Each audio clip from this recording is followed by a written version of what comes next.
welcome to Pearl TV. At sa video na ito ay mayroon tayong panibagong recipe para sa paggawa ng banana cake. As you can see guys, meron tayong condensed milk, and then meron tayong buttercup na gagamitin, margarine. We also have 3 eggs, medium size, 4 ripe lakatan. Also, I will be using baking powder and baking soda, vanilla flavor, evap milk. Gagamit tayo ng harina guys, all-purpose flour, and granulated sugar. Then let us prepare the tools and equipment. Okay, ayan ang mga kailangan guys: spatula, mixer, electric mixer, spoon, mixing bowl, the electric mixer, and the mold baking pan. Okay, a big bowl. Okay, and let's go to the baking process or the batter making. Okay, you have to prepare all the banana lakatan. Ayan, balatan nyo na guys yan at durugin nyo na guys, i-mash ba. Okay, and then ayan, the best guys is medyo overripe na siya.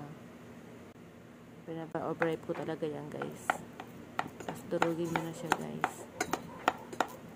Ayan, mash and mash lang guys hanggang maturog, or pwede namang hindi masyadong durog. Ang importante, pag mix nyo yan sa electric mixer ay madudurog din yan later. Ayan.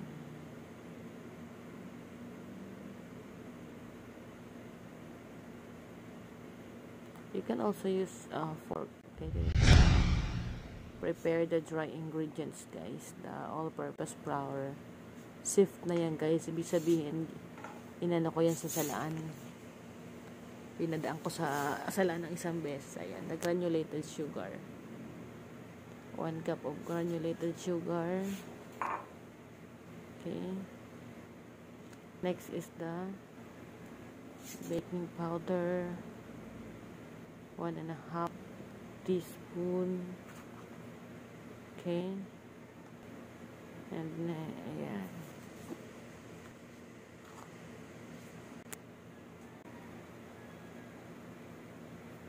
dry ingredients muna guys.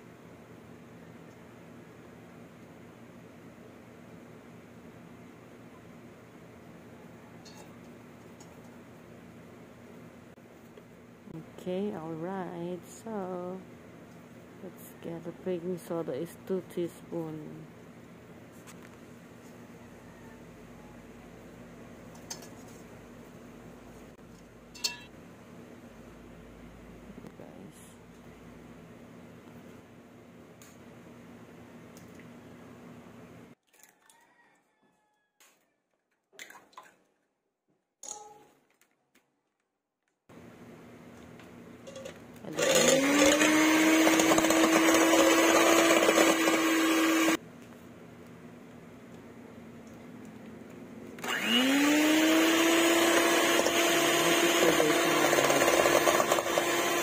Nag-iimpa kasi yan sa lasa pag hindi masyadong namahalo guys. Kaya habang dry pa siya, kailangan haluin nyo na ng mainit.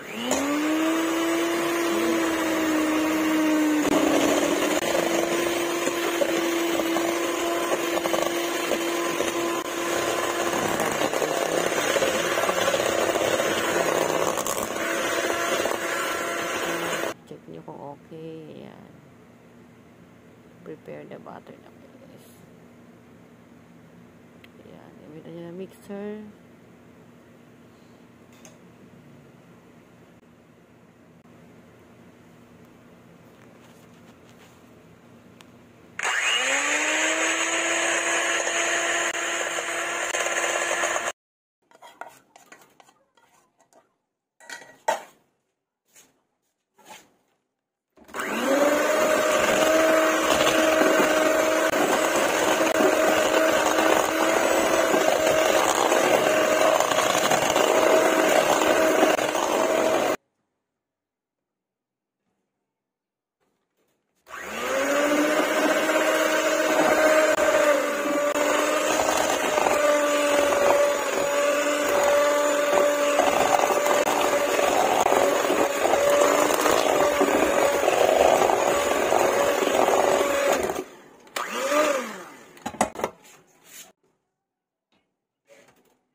Ayan na guys, yung condensed milk dyan.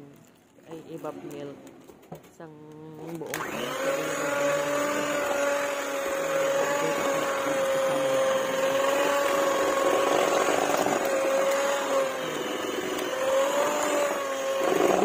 yung dati ko guys.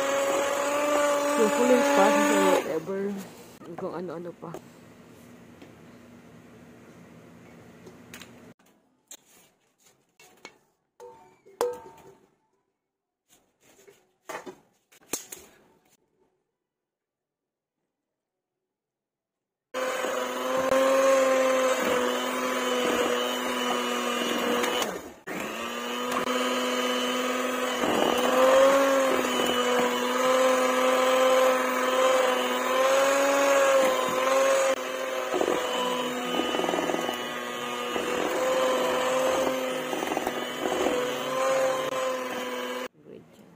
Ubusin nyo na guys yung 1 time. At lagay sa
Ayan guys, gumamit ako ng olive oil para pang lagay sa pan para hindi dumikit yung cake. Okay, ganyan ang discard ko yan guys. Olive oil siya.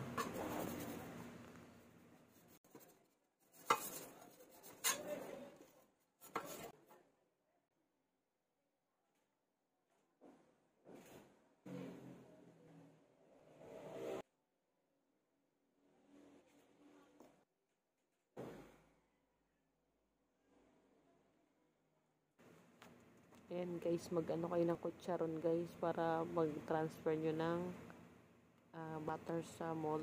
Ayan. Yan ang discard ko guys.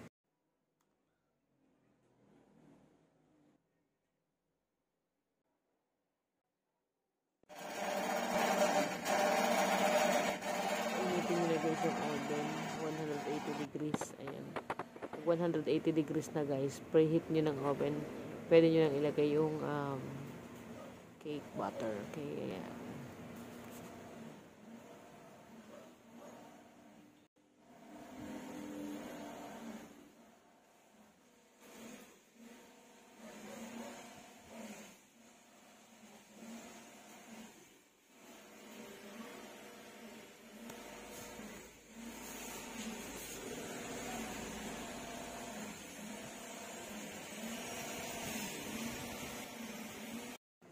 Ayan guys, kapag na-hit na yung 180 degrees, ilagay nyo na guys yung butter, yung cake butter, yung pan, ayan.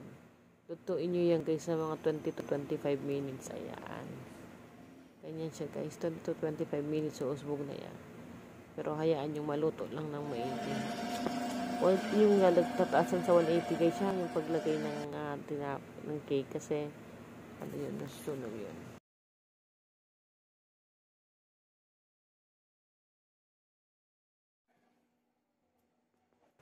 Ayan guys, luto na siya guys. Pwede na nating tanggalin sa oven guys. A bit of tanggalin ng init. Pwede na kayong magkape or whatever kung anong gusto nyong gawin. Okay, maraming salamat sa panonood guys. I hope may natutunan kayo sa video na to at willing kayo na i-share ito sa inyong mga kaibigan para matuto din sila. Pwede nyo nilang gamitin pang business or whatever. Okay, off na po yung oven. Pasiguraduhin nakasarado yung oven para walang aksidente. Okay, so ayan na guys.